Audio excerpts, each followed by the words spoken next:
Understanding weapon selection for today's fires and what Andy Fredericks told us. A nozzle is to a firefighter what a rifle is to a soldier in wartime. And it is the nozzle and the firefighter who win the fight against fire.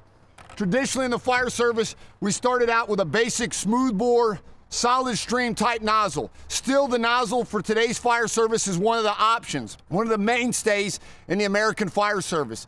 Known to be traditionally pumped at 50 PSI for the tip to give you a set flow based on the size of the tip. Here I hold a 7/8 tip smoothbore at 50 PSI. It roughly gives you 160 gallons a minute. But what we need to understand is that a 50 PSI smoothbore nozzle can be underpumped and overpumped if you understand the tip size and the hose that's packaged with your weapon selection. Here, talking about the 7/8, I underpump it down at 40 PSI, I roughly getting 140 gallons a minute.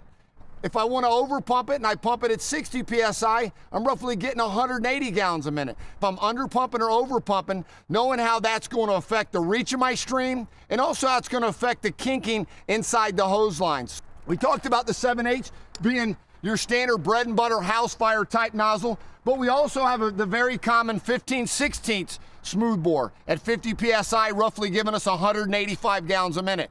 It too can be underpumped at 40 PSI, dropping it down to roughly 160 gallons a minute, or overpumping it at 60 and getting somewhere around 200 gallons a minute.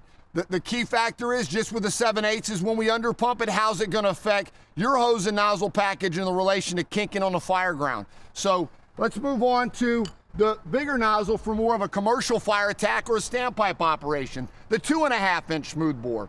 That, once again, is still traditionally known as a 50 PSI, but it too can be pumped at 40 or 60. The 2.5-inch nozzle, historically speaking, had the triple stack on it with the 1 inch, the 1.125, the 1.25. What I hold here today is the 1 3/16 tip, which roughly is 300 gallons a minute at 50 PSI nozzle pressure. When underpumped at 40, is going to give you closer to that 1.125 tip at 265 roughly. And if you overpump it, it's going to give you that 1.25 at 325. Next on our weapon selection, we're going to talk about the automatic or constant pressure nozzle that's been in the fire service for a little over 40 years. The automatic nozzle definitely has a place in a fire service. It's a nozzle that constantly gives us a good reach and stream, and the good reach is one of our top threes that we need. It's like the thumb over a garden hose. The more pressure you apply to the tip of the garden hose, the longer the reach in the stream is. And what we have instead of a thumb is we have the spring here inside the automatic nozzle that when no water is applied or no pressure is applied, the spring is fully elongated. As we up the RPMs on the apparatus and apply more pressure, the spring will compress, allowing the flow range to go to a higher range. So the automatic nozzle will flow large amounts of water if the proper pressure is applied to it. But if for some reason we have a water supply issue and we have exposure issues, at low water supplies, we can still have that stream reaching the objective, it being exposure to provide proper water on the exposure itself. Another reason an automatic should be on all apparatus as an option, maybe not always pre-connected to your house fire attack line, but for foam operations. The automatic nozzle is a great nozzle when we're talking about creating foam and being able to match it up with the foam given for your actual apparatus. The automatic nozzle is a great nozzle when we're trying to apply water to large number of exposures at a reduced water supply option. So understanding that the automatic nozzle is a variable flow nozzle with a constant pressure based on the spring itself. Next to the automatic, we have the fixed gallonage or constant gallonage. I hold here is a 150 at 50. As you can see, side by side to the automatic, there's not a spring, there's just a set stem in here that when water's applied opens to a certain distance to allow a given flow at whatever pressure.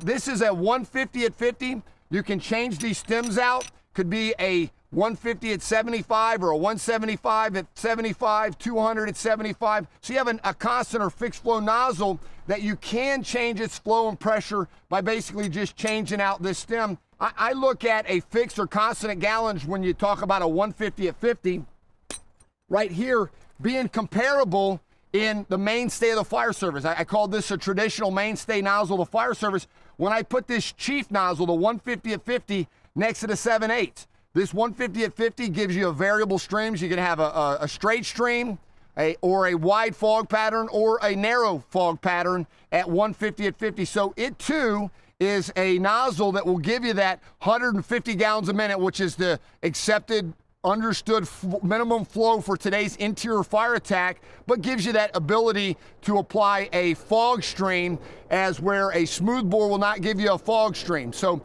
these two nozzles, when we talk about interior fire attack on today and tomorrow's fires, both at 50 psi nozzle pressure, will achieve that 150 GPM as a minimum for today's fires. So moving on to the other nozzle would be a Selecto gallonage nozzle. This one here has a range from 30 to 200. So once again, it too does not manufacture water. None of these nozzles manufacture water. It requires an understanding of what the pump discharge pressure will give based on the length of hose when it comes out the end of the nozzle. So understanding that if I have a required low flow, that the pump operator knows that I'm trying to achieve a 30 GPM flow.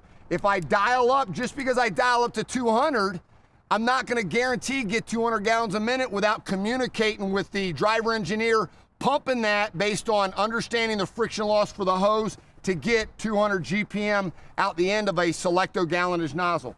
The one thing I like to say when I'm talking to somebody about nozzles and weapon selection, the big three. What is the desired amount you're trying to achieve at your fire? Is it 150? Is it 300? What is it? The desired amount being number one. Two, that desired amount's got to reach your objective. You got to get that water on the burning solid fuels if it's an interior fire attack. So what's the reach of the stream at a given pressure? When we're talking about under pumping it at 40, what's that reach going to be? Is it still going to have the flow, and is it going to have the reach that you need? And lastly, the one that still is very important is what's the nozzle reaction? What is the combat mobility of it? Is it a nozzle reaction so high that you're not going to be able to move beyond the threshold of the front door, move down that hallway, and get water to the seat of the fire? So understanding the 1, 2, 3, the desired amount, the desired reach, and the desired nozzle reaction to give you a nozzle hose package that will get water on your next fire.